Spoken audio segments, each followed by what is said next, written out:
नमस्कार मित्रों। कहते हैं प्रार्थना हमेशा शब्दों से नहीं, हृदय से होनी चाहिए, क्योंकि भगवान उनकी भी सुनते हैं जो बोल नहीं सकते। वे हमारे मन की उन धड़कनों को भी पहचान लेते हैं जिन्हें हम शब्दों में नहीं ढाल पाते। जब आत्मा सच्ची श्रद्धा के साथ भगवान को पुकारती है तो वह पुकार आकाश पाताल पार करके भी उनके चरणों तक पहुंच जाती है। ईश्वर को बड़े बड़े शब्दों या शास्त्रों की लंबी व्याख्या की आवश्यकता नहीं होती, उन्हें तो बस सच्चे प्रेम और आस्था की आवश्यकता होती है। जय श्री कृष्ण। आप सुन रहे हैं श्रीमद् भगवद गीता की अद्भुत श्रृंखला, जिसका नाम है भगवद गीता की सीख। आज इस श्रृंखला के अगले पड़ाव पर हम जानेंगे कि श्रीमद् भगवद गीता के 12वें अध्याय से हमें क्या शिक्षा मिलती है, और वह भी बेहद सरल भाषा और सहज शब्दों में। श्रीमद् भगवद गीता के 11वें अध्याय में हमने विस्तार से जाना था कि कैसे अर्जुन के आग्रह करने पर भगवान श्री कृष्ण ने उन्हें अपने विराट विश्व रूप का दर्शन कराया। वह दृश्य इतना अद्भुत और अलौकिक था कि स्वयं अर्जुन भी स्तब्ध रह गए। अब तक के अध्यायों में भगवान श्री कृष्ण ने अपने प्रिय सखा अर्जुन को जीवन के गहन रहस्यों, आत्मा के स्वरूप और धर्म के मार्ग का ज्ञान दिया था। उन्होंने अर्जुन को यह भी बताया कि संसार की प्रत्येक वस्तु, प्रत्येक शक्ति, प्रत्येक विभूति का स्रोत केवल वही परमेश्वर है। जब अर्जुन ने भगवान का विराट विश्व रूप देखा, तब उन्हें यह समझ में आया कि उनके साथ केवल एक सखा नहीं, बल्कि साक्षात विश्व के पालनकर्ता, संहारक और सृजनकर्ता भगवान स्वयं खड़े हैं। उस क्षण तक अर्जुन ने श्री कृष्ण को केवल अपना मित्र, मार्गदर्शक और सारथी माना था, परंतु दिव्य रूप के दर्शन ने उनकी दृष्टि को बदल दिया। अब अर्जुन के हृदय में यह अनुभव स्थायी रूप से बैठ गया कि प्रभु उनके जीवन के प्रत्येक क्षण में साथ हैं। यही कारण है कि गीता के संवाद में अर्जुन के मन में बार बार श्रद्धा, विनम्रता और कृतज्ञता का भाव उमड़ता है। अर्जुन वास्तव में प्रेम और अनुराग का प्रतीक है। उनका संबंध भगवान से केवल युद्ध भूमि का संवाद भर नहीं था, बल्कि आत्मा और परमात्मा का मिलन था। जब आपके हृदय में प्रभु के प्रति अटूट प्रेम, गहन श्रद्धा और निष्काम भक्ति जागृत होती है, तब आप भी अर्जुन जैसी स्थिति को प्राप्त कर सकते हैं। तब भगवान स्वयं आपको अपना अनन्य सखा मानते हैं और अपने गूढ़तम रहस्यों को प्रकट करते हैं। अब हम आते हैं श्रीमद् भगवद गीता के 12वें अध्याय पर। यह अध्याय अत्यंत विशेष है क्योंकि इसमें भगवान श्री कृष्ण ने भक्ति योग की महिमा का विस्तार पूर्वक वर्णन किया है। यहाँ वे बताते हैं कि अनेक साधनाओं जैसे ज्ञान योग, कर्म योग और ध्यान योग में भी यदि कोई साधना सबसे सरल और सर्वश्रेष्ठ है तो वह है भक्ति मार्ग। भक्ति केवल पूजा पाठ का नाम नहीं, बल्कि हृदय की उस गहन अनुभूति का नाम है जहां साधक प्रभु में पूर्ण रूप से समर्पित हो जाता है।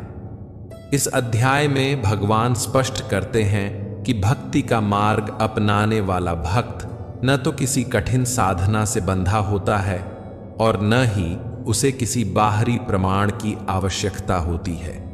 उसका प्रेम, उसकी निष्ठा और उसकी श्रद्धा ही उसे परमात्मा तक पहुंचा देती है।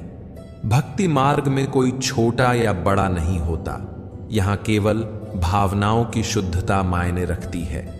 साथ ही भगवान यह भी समझाते हैं कि जीवन में लक्ष्य पर अडिग रहने के लिए मनुष्य को कैसा होना चाहिए। जैसे एक विद्यार्थी के जीवन में अनुशासन, निष्ठा, साधना और एकाग्रता आवश्यक है, वैसे ही भक्ति के पथ पर चलने वाले साधक को धैर्य, श्रद्धा और समर्पण की आवश्यकता है।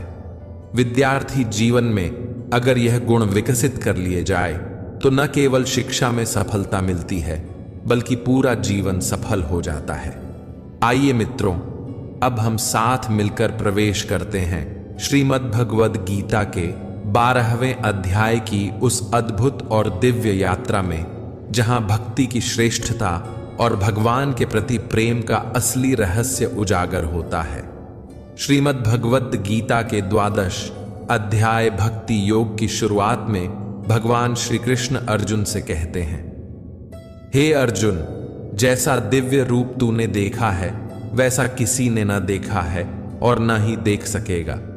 किंतु जो भक्त अनन्य प्रेम और गहन अनुराग से मेरा स्मरण करता है, मेरी शरण में आता है और मुझे अपने हृदय में बसाता है, वही वास्तव में मुझे देख सकता है, मुझे जान सकता है और अंततः मुझ में लीन हो सकता है। अर्थात उसकी आत्मा परमात्मा में विलीन होकर परम शांति को प्राप्त करती है। इस अध्याय का प्रारंभ अर्जुन द्वारा पूछे गए एक अत्यंत महत्वपूर्ण प्रश्न से होता है। अर्जुन विनम्र भाव से श्री कृष्ण से कहते हैं, हे प्रभु, योगियों में आप किन्हें श्रेष्ठ मानते हैं? उन्हें जो आपके साकार स्वरूप की आराधना करते हैं या उन्हें जो निराकार ब्रह्म की उपासना में लीन रहते हैं?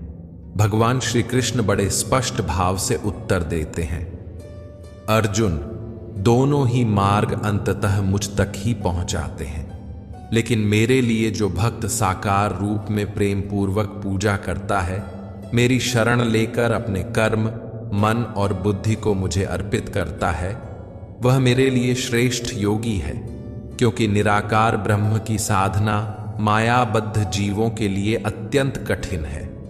वह मार्ग कठिन तपस्या, गहन वैराग्य और दृढ़ आत्मबल की मांग करता है, जबकि मेरा साकार स्मरण और प्रेममयी भक्ति साधकों के लिए सहज, सरल और हृदय स्पर्शी है। भगवान आगे समझाते हैं कि जो भक्त अपने समस्त कर्म मुझे अर्पित करता है, अपने मन और बुद्धि को निरंतर मुझ में स्थिर करता है, वह बहुत शीघ्र जन्म मरण के बंधन से मुक्त होकर परम शांति और मोक्ष को प्राप्त करता है। इसलिए हे अर्जुन, तू अपनी बुद्धि और अपना चित्त मुझे समर्पित कर, अपने मन को केवल मेरी प्रेममयी भक्ति में एकाग्र कर। किंतु भगवान यह भी स्वीकार करते हैं कि ऐसा प्रेम और इतनी दृढ़ एकाग्रता हर साधक के लिए तुरंत संभव नहीं है। सभी आत्माएं एक ही अवस्था में नहीं होती, इसलिए वे एक एक सीढ़ी बताते हैं। यदि कोई साधक सीधे सीधे अपने मन को भगवान में स्थिर नहीं कर पाता, तो उसे अभ्यास योग अपनाना चाहिए। निरंतर अभ्यास से धीरे धीरे मन की चंचलता शांत होती है और वह भक्त परमात्मा में स्थिर हो पाता है। भक्ति कोई रहस्यमय उपहार नहीं है जिसे केवल कुछ विशेष लोग ही पा सकें। भक्ति एक ऐसी साधना है जिसे निरंतर प्रयास और दृढ़ निश्चय से पोषित किया जा सकता है। यह हृदय की गहराई से उत्पन्न वह प्रेम है जिसमें साधक धीरे धीरे अपनी आत्मा को परमात्मा में विलीन करता है। भगवान श्री कृष्ण अर्जुन को समझाते हैं कि यदि वह तुरंत अपने मन को पूर्णतः भगवान में स्थिर नहीं कर सकता, तो उसे हतोत्साहित होकर पीछे नहीं हटना चाहिए, क्योंकि भक्ति का मार्ग कठिन अवश्य है, परंतु असंभव कभी नहीं है। वे कहते हैं, यदि अर्जुन अपने मन को संपूर्ण रूप से उनमें एकाग्र नहीं कर सकता, तो उसे निरंतर अभ्यास के द्वारा उस स्थिति को पाने का प्रयास करना चाहिए। अभ्यास ही साधना की कुंजी है। यदि यह भी संभव न हो, तो उसे कम से कम अपने कर्तव्यों को केवल भगवान की प्रसन्नता के लिए निभाना चाहिए। यही निष्काम कर्म योग है। और यदि यह भी कठिन प्रतीत हो, तो श्री कृष्ण एक और सरल मार्ग बताते हैं, अपने सभी कर्मों के फलों का त्याग। जब मनुष्य अपने कर्मों के परिणामों की चिंता किए बिना उन्हें भगवान को समर्पित करता है, तभी वह वास्तविक शांति और स्वतंत्रता का अनुभव करता है। श्री कृष्ण एक क्रम बताते हैं।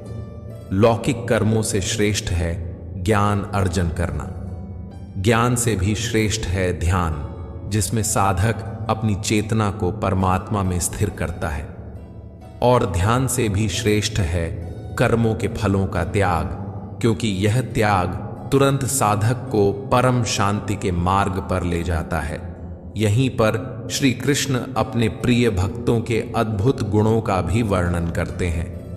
ऐसे भक्त जो विनम्र, दयालु, क्षमाशील, अहंकार रहित और परम प्रेम में स्थिर होते हैं, वे भगवान को अत्यंत प्रिय होते हैं। अध्याय के प्रारंभ में ही अर्जुन भगवान से प्रश्न पूछते हैं, एवं सतत युक्ता ये भक्तास्त्वां पर्युपासते, ये चाप्यक्षरम व्यक्तम तेषां के योग वित्तमा।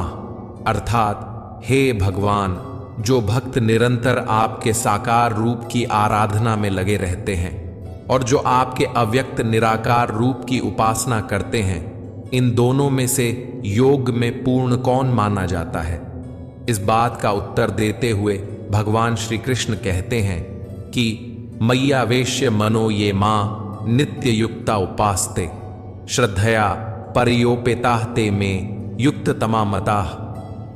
अर्थात जो भक्त अपना मन पूर्ण रूप से मुझ में स्थिर कर लेते हैं, हर क्षण मुझे ही याद करते हैं और दृढ़ श्रद्धा से मेरी भक्ति में लीन रहते हैं, मैं उन्हें ही श्रेष्ठ योगी मानता हूं। भगवान स्पष्ट करते हैं कि साकार रूप की उपासना करना साधारण जीवों के लिए अधिक सरल और सहज है, क्योंकि जब भक्त किसी मूर्ति, चित्र या मेरे सगुण रूप के माध्यम से भक्ति करता है तो उसका हृदय जल्दी पवित्र होता है और उसका मन भी शीघ्र एकाग्र होता है। ऐसी भक्ति से वह भक्त मुझे शीघ्र प्राप्त कर लेता है। परंतु जो लोग निराकार अव्यक्त ब्रह्म की उपासना करते हैं, उनका मार्ग भी गलत नहीं है, किंतु यह मार्ग कठिन है, क्योंकि देहधारी जीवों के लिए निराकार में मन लगाना बहुत दुष्कर होता है। उनके लिए यह साधना तप, संयम और गहन ध्यान की मांग करती है। ऐसे साधक भी अंततः मुझे ही प्राप्त करते हैं, क्योंकि मैं ही सगुण और निर्गुण दोनों का परम आधार हूं।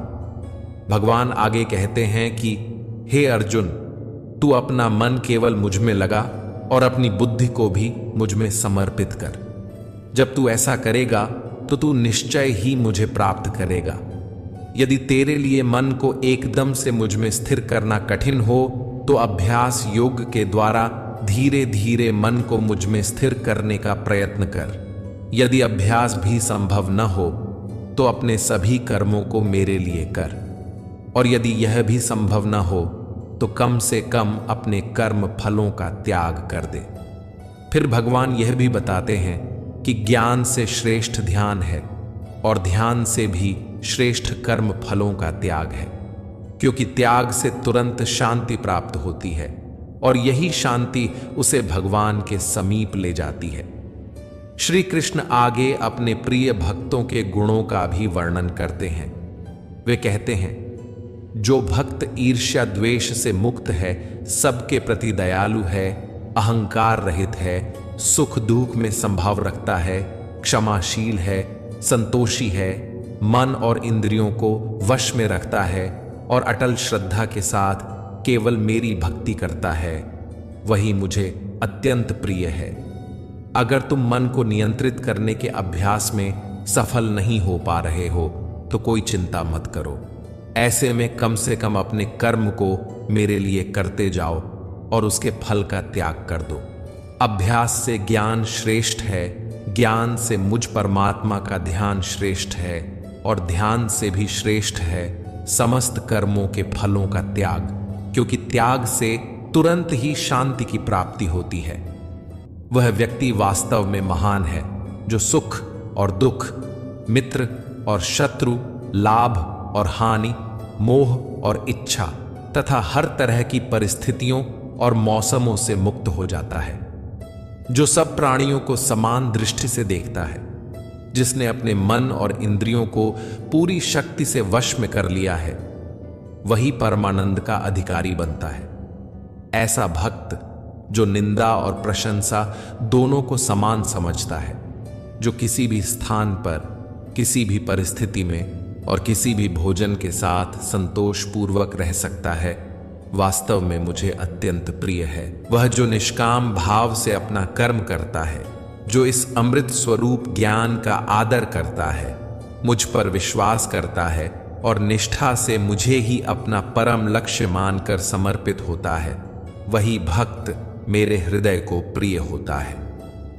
दोस्तों, इस अध्याय का सार यही है कि जीवन में आगे बढ़ने के लिए हमें अपने अनुभवों से सीखना चाहिए।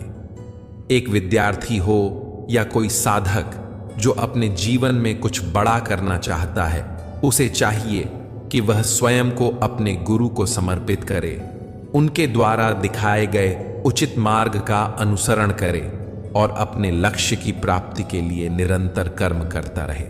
जीवन की आसक्तियों, लालच, लोभ, मोह और अहंकार से मुक्त होना आवश्यक है। भोजन में संयम रखना चाहिए, क्योंकि संयम से मन और शरीर दोनों ही मजबूत होते हैं। हमें हर तरह की भावनाओं से ऊपर उठकर यह सोचना चाहिए कि कैसे अपने लक्ष्य को प्राप्त करूं, कैसे अपने सपनों को पूरा करूं। याद रखो, जब इंसान अपने कर्म को निष्काम भाव से करता है, परिणाम की चिंता छोड़कर पूरी श्रद्धा और निष्ठा से परमात्मा को अर्पित करता है, तब उसके जीवन में अद्भुत शांति, स्थिरता और आनंद का प्रवाह होने लगता है। तभी वह अपने सर्वोच्च लक्ष्यों को प्राप्त कर पाता है और उसका जीवन सच में सफल हो जाता है। मित्रों, आशा है कि आपको श्रीमद् भगवद गीता के 12वें अध्याय की यह सरल और सहज व्याख्या अवश्य पसंद आई होगी। इस अध्याय से आपने क्या सीखा, क्या नया अनुभव किया, हमें कमेंट में जरूर बताइए। यदि इस वीडियो में मुझसे अनजाने में कोई त्रुटि या गलती रह गई हो तो मैं से क्षमा प्रार्थी हूं। हम जल्द ही मिलेंगे श्रीमद् भगवद गीता के 13वें अध्याय की ऐसी ही रोचक, सरल और जीवन को बदल देने वाली व्याख्या के साथ।